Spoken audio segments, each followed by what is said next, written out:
Assalamualaikum warahmatullahi wabarakatuh. Halo semuanya, perkenalkan saya Renat Vega Prawira. Eh, saya di sini akan mempresentasikan tugas saya dalam mata kuliah Etika Bisnis.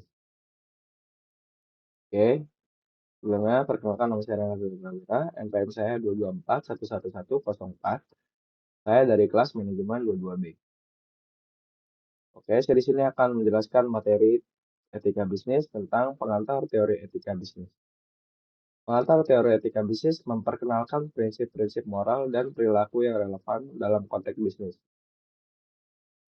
Ini mencakup penekanan pada tanggung jawab sosial perusahaan, etika kebijakan bisnis, dan resiko praktik-praktik bisnis yang tidak etis. Kita lanjut ke slide berikutnya. Di sini saya akan menjelaskan tentang utilitarisme. Yang pertama yaitu saya akan masuk ke prinsip utilitarisme dulu. Utilitarisme mengutamakan tindakan yang memberikan konsekuensi yang paling bermanfaat bagi sebagian besar orang. Ini mempertimbangkan dampak keseluruhan dari suatu tindakan dalam mencapai kebahagiaan. Yang kedua yaitu eh, keputusan berdasarkan kemanfaatan.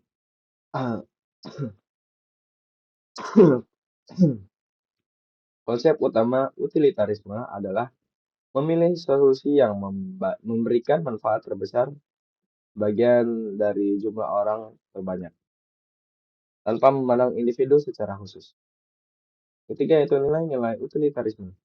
Nilai-nilai utilitarisme termasuk keadilan, kesetaraan, kesejahteraan sosial, dan kebebasan individu. Oke, kita masuk ke etika deontologi. Di sini saya akan menjelaskan terlebih dahulu tentang prinsip-prinsip etika deontologi. Deontologi menekankan pentingnya tindakan itu tersendiri daripada hasil akhirnya. Prinsip kewajiban moral dan nilai-nilai mutlak menjadi fokus utama dalam pengambilan keputusan etis. Dan yang kedua yaitu saya akan membahas tentang pentingnya kepatuhan. Kepatuhan terhadap prinsip-prinsip etika dan norma-norma moral menjadi kunci dalam pandangan deontologi. Tindakan harus dilakukan berdasarkan kewajiban moral, bukan semata-mata berdasarkan hasil akhir. Batasan tindakan. Deontologi menetapkan batasan-batasan yang tegas terhadap apa yang boleh dan tidak boleh dilakukan dalam pencapaian tujuan etis. Nah, ini mencakup prinsip-prinsip seperti larangan berbohong, mencuri, atau melanggar janji. Oke, kita lanjut ke slide berikutnya. Di sini saya akan membahas tentang etika kebajikan. Di sini terlebih dahulu saya akan menjelaskan tentang definisi kebajikan dulu. Etika kebajikan berfokus pada kualitas kepribadian dan karakter moral seseorang. Kebajikan ini meliputi aspek-aspek seperti keberanian, kejujuran, dan kebijaksanaan dalam pengambilan keputusan. Yang kedua yaitu ada peran kebajikan dalam bisnis. Penerapan kebajikan dalam bisnis dapat membantu membangun budaya perusahaan yang berpihak pada kebenaran, kebaikan, dan keadilan. Ini mempengaruhi cara perusahaan berinteraksi dengan pemangku kepentingannya. Yang ketiga yaitu nilai-nilai kebajikan. Beberapa nilai sentral dalam etika kebajikan termasuk kebijaksanaan, keberanian, kasih sayang, dan keadilan sosial. Kita lanjut ke materi selanjutnya yaitu tentang etika hak asasi manusia. Pentingnya hak asasi manusia. Apa sih pentingnya hak asasi manusia? Etika hak asasi manusia menekankan pentingnya menghormati hak-hak inheren setiap individu tanpa diskriminasi apapun. Ini meliputi hak atas kebebasan, kesetaraan, dan keadilan. Yang kedua yaitu implikasi dalam bisnis.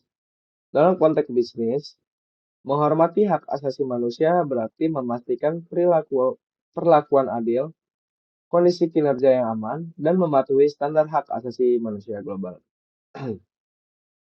Dan yang terakhir yaitu pengembangan kebijakan. Perusahaan memerlukan pengembangan kebijakan internal yang memastikan penghormatan dan perlindungan terhadap hak asasi manusia, baik di dalam maupun di luar perusahaan. Oke, kita masuk ke Etika keadilan. Yang pertama yaitu keadilan sebagai prinsip moral. Etika keadilan menekankan pentingnya distribusi resource dan kesempatan yang adil kepada semua individu tanpa adanya diskriminasi atau perlakuan tidak adil. Yang kedua yaitu pemberlakuan keadilan dalam konteks bisnis. Dalam dunia bisnis, penerapan keadilan mencakup pemberian gaji yang adil, perlakuan yang merata, dan kesempatan yang setara bagi seluruh karyawan. Dan yang ketiga yaitu ada peran pemerintah. Apa sih pentingnya peran pemerintah? Pentingnya peran pemerintah dalam menciptakan kerangka regulasi yang mendukung praktik bisnis yang adil, etis, dan berkelanjutan. Oke, kita lanjut ke etika keberlanjutan. Di sini saya akan menjelaskan tentang pengertian keberlanjutan terlebih dahulu. Pengertian keberlanjutan yaitu komitmen jangka panjang dalam mempertahankan keseimbangan antara kepentingan ekonomi, sosial, dan lingkungan. Yang kedua yaitu implementasi dalam bisnis. Penerapan praktik bisnis yang bertanggung jawab terhadap lingkungan termasuk efisiensi energi, pengurangan limbah, dan penggunaan bahan-bahan yang ramah lingkungan. Dan yang terakhir yaitu tanggung jawab sosial. Perusahaan harus mempertimbangkan dampak sosial, ekonomi, dan lingkungan dari setiap keputusan bisnis yang diambil. Oke, kesimpulan dan implikasi etika bisnis. Integrasi nilai-nilai etika. Integrasi nilai-nilai etika dalam praktik bisnis menjadi bagian penting dalam membangun budaya perusahaan yang etis dan berkelanjutan. Pengembangan kebijakan. Di sini perusahaan perlu mengembangkan kebijakan yang jelas dan terukur untuk memastikan pematuhan terhadap etika dalam setiap aspek bisnisnya.